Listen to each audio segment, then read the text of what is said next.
What I'm saying to you is that we got to stay away from these very broad, ambiguous terms. Because these very broad, ambiguous terms have been used by our own people, not whites, but black organizations, to stifle and bamboozle their own people. I'm sorry to say that because most of them are my friends. And I go to them and I said, come here a minute. I said, come here a minute, son. I said, what are you? He said, who are you with? He said, I'm with the NAACP. I said, what's your goal and objective? Who you represent? He said, I represent poor people and minorities. I said, okay. I go to my friends in the Urban League up there in Washington. I said, who do you represent? He said, we represent diversity and multicultural. I go to Jesse and I say, who do you represent? He said, I represent the rainbow. I said, well, who in the hell represents black folk?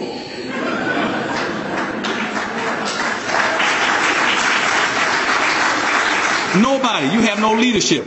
You have no leadership. Nobody's representing you. Black folk have been abandoned. Black folk right now, annual disposable income makes up about the 9th richest nation on earth. But the reason that black folk are so impoverished and poor in this city and all these other cities, they don't practice group economics. They can't practice group economics. Why? Because they don't have communities. Integration destroyed their communities. Now, when I go across America, I go to every city, and I cannot find not one single black community in America.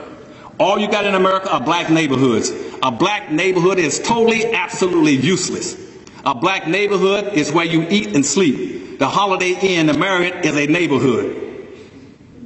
You don't have any black communities. Not one black community in America. To have a black community, you must qualify with 3 things you must have. You must have a wholly independent economic structure. You must have a code of conduct. You must have people in elected office to represent you, to be qualified as a community. I go across America, I can't find one. I get into California, I can find Chinatown, Japan towns, little Cambodia, little Saigon, Korea towns, little Mexican towns. I can find little Havanas, Hialeah, Cork town, pork towns, little Italy's, little Italian, Greek towns. But I can't find a black town any place in the country. If you don't have a community, you can't play the game in real life Monopoly. You cannot practice Monopoly in this town unless you all build a community. You got to build a community. And the community, if you can't build a community, you got to build a sense of a community. And I go up to Philadelphia and talk to my Italian friends. All of them don't live in Little Italy anymore. They identify with Little Italy and come down and support it and buy from it in stores and businesses. Now, all the other groups, they do that naturally and instinctively. You got to set up this town right now, and I want the Chamber of Commerce to start doing this, to get all their organizations to learn how to start training black kids how to produce wealth. It is wealth that determines your equal opportunities. Your wealth determines where you can go and where you can't go. Civil rights and socialism gets you nothing. It is what you own and control that will determine your competitiveness. I got 5 fingers, 10 minutes, okay. Let me move a little faster then. I know I'm talking too fast for you all now, but okay. But you got to build a community. And it can be build a business community someplace in this town. Go find a decent street someplace where you got a good traffic flow, that is not being properly and sufficiently used. Block it off and in your mind and say, we're going to take and develop this area. Why? To take the burden off the rest of society for paying for food stamps and welfare. We just start generating our own income and wealth. Okay? Money must bounce. If you're going to be competitive in playing real life Monopoly, your money must bounce 8 to 12 times before it leaves your hands. Now, typically, Hispanic money bounces 6 to 7 times.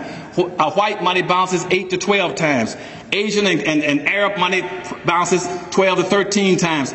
Jewish money bounces 18 times. Black money doesn't bounce once.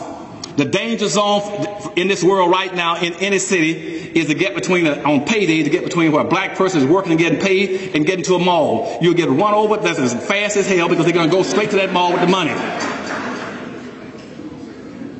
They don't bounce the money. They don't buy from their own people and circulate the money. Their money must bounce around. And that's the problem in Detroit, Michigan. Detroit, Michigan right now, they had a budget up there of something like about $7 to $8 billion. They had another $2 billion in school, and black folk were circulating about another $4 or $5 billion. If they'd have circulated 10 to 12 times, they would have had like $300 billion to run that city. But all of them go right across 8 Mile Road and drop their money. And they produce no income, and no jobs, no services, no goods, no tax base for their own people. They provide it for the suburbs. The suburbs love that. So now Detroit is poor and impoverished because his money went outside the community. And if you want to be able to save this city and help this city at the same time, learn how to buy from your own people. And mere fact, I got to tell you, to buy black means there's a problem. Everybody else knows that. Right now we have 12,000 radio stations in the United States. We got about 12,000 cable systems, 5,000 daily newspapers, 5,000 TV stations. Black folk own 35 thousandths of 1%. You can't even communicate. You can't communicate, you can't organize. You can't get communication because you don't have an economy. And once you get enough money, you put your medium up at the fourth floor. Then lastly, you tell the fifth floor, which is a school system, say, here's what we want. We don't want any more black basketball players and football players. Every black right now, a successful black, has got some kind of an illicit relationship with a ball. He's either running with a tennis ball, basketball, golf ball, football, telling jokes, pretending he's having a ball. Just get away from that. And say, from now on, you try to raise kids that can produce something. The producers will be the people survive. Right now, black folk are zero producers and 100% consumers. You're going to get totally wiped out in this country and wiped off the face of the earth under globalization if you don't learn how to produce. And once you start producing, do it vertically. You produce something at the bottom level, then you go up and you have other blacks come in over you. Like I'm producing fish, 1 million pounds of fish a year, I want blacks to come in and warehouse, wholesale, distributor, then retail. I want to see some black lobster restaurants in the country. And you build, and about 2 more minutes I got. Now, and you build these vertical orders based on your competitive advantages. Build your businesses where you have a competitive advantage. What are your competitive advantages, black folk? Always build your business where you dominate in population or you dominate in spending patterns. I built the seafood factories. Why? Because blacks eat 3 to 4 times more seafood than whites, and you spend $9 for every $1 whites spend. You should be controlling the seafood industry. Do the same thing with leather. You do the same thing with your hair. Right now, blacks are the only people got a certain quality of hair, and yet the Koreans are controlling black hair care in America. And once you build these businesses, like the difference between Detroit and Chinatown. You got it in Chinatown in New York. In Chinatown, New York, they got about a little less than 300,000 Chinese there. And again, in Detroit, you had almost 1 million blacks.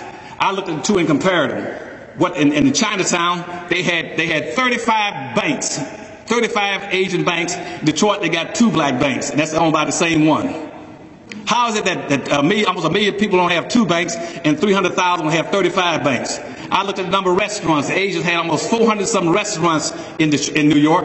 Black folk in Detroit had 3.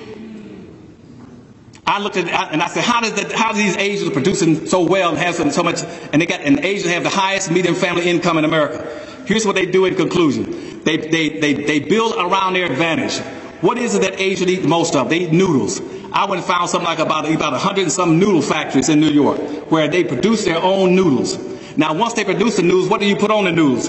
They put a sauce on the noodles. I found about another 60 or 70 companies that produce the sauce to go on the noodles. And I said, what else they producing? Then when I found that they had, I don't know how many, 35 or 40 companies that made the little fortune cookies. They take care of their own people.